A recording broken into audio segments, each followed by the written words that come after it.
with a chilly start to the day, but it means it's fine and dry with plenty of sunshine and the settled conditions will last for the next few days. I'll have all the details, that's more coming up on Good Morning Britain. I said yesterday to Shirley that I was very available. Just there we go. Very available. Heard Donald Trump calling climate. Global warming, it's all a hope. You'd lifted your jaw off the carpet. I mean, I can't tell you the phone call that I had with the office after I saw that clip. I just think I want to reply with science. I think it's the best thing to do. And I can categorically say that if we look at predictions that we've seen over the last 50 years, what climate scientists were saying, what the UN was saying was going to happen, it exactly happened. So the UN is certainly not wrong. And this is how the Earth has warmed. We show these a lot. These are the climate stripes from Ed Hawkins, a professor at the University of Reading, where I studied meteorology. And he is certainly not stupid. He writes the IPCC reports. Every line is a year on Earth compared to average. Blue on the left, 150 years ago is cool. Red on the right is warm. Temperatures above average in the last 10 years have been the hottest that we have ever recorded. All right, let's just step into Trump's corner for a second. I mean, it is the case, isn't it, that the planet does naturally cool and warm, and if we didn't exist, that would happen. Yeah. So the Earth naturally warms and cools. There are so many factors at play, and people often say to me, what about the sun? What about solar activity? Let me take a bit more into the science for you. This is a graph from Carbon Brief. All of the black dots show how the temperature has risen, the actual science.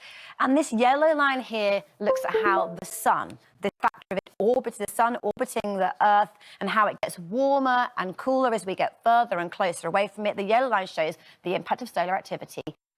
Negligible. Over the last 150 years, it's been fairly consistent despite the temperature on Earth rising.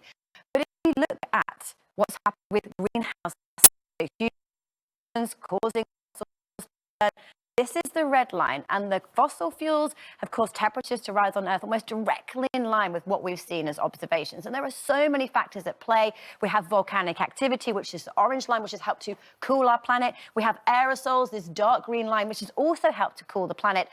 But climate scientists across the world say that it is not a con. It is greenhouse gases and humans causing the warming, hotter heat waves, more rainfall. It is undeniable. The weather across the UK remains calm and settled. High pressure dominates at the moment. It keeps weather fronts at bay, and we repeat our weather every day. With clear skies and light winds overnight, temperatures slowly fall away, and by day they warm up nicely. So yet again, a chilly start to the day, plenty of sunshine, and actually warmer than it was yesterday. Here's how it looks first thing.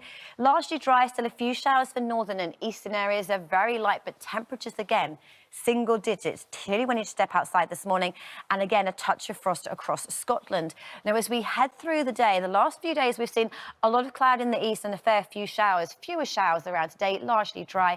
And again, when you're in the sunshine, the temperatures respond nicely between 16 and 19 degrees. Good morning to you. We continue our settled week of weather. Why? Because of high pressure.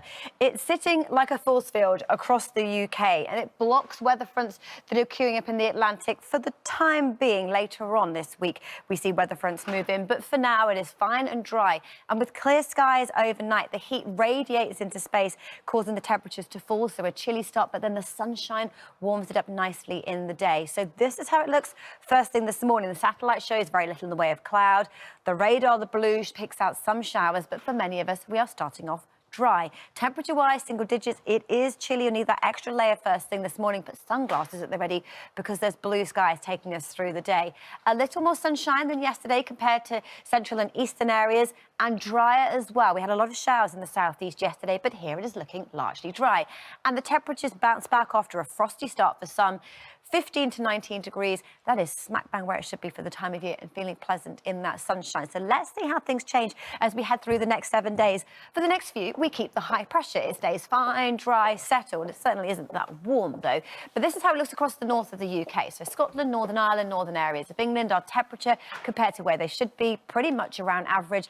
But the nights will be chilly, percentage chance of rainfall, largely fine and dry, plenty of sunshine, but we have the percentage of rainfall increasing on Saturday as weather fronts look to move through just for the one day. Fortunes further south for England and Wales as we head through the next 7 days, again looking at our temperatures compared to where they should be for the time of year, sitting around about average, so pleasant enough in that sunshine, and the percentage of rainfall remains low. The high pressure keeps the weather fronts at bay. It is fine and dry with that beautiful autumn sunshine.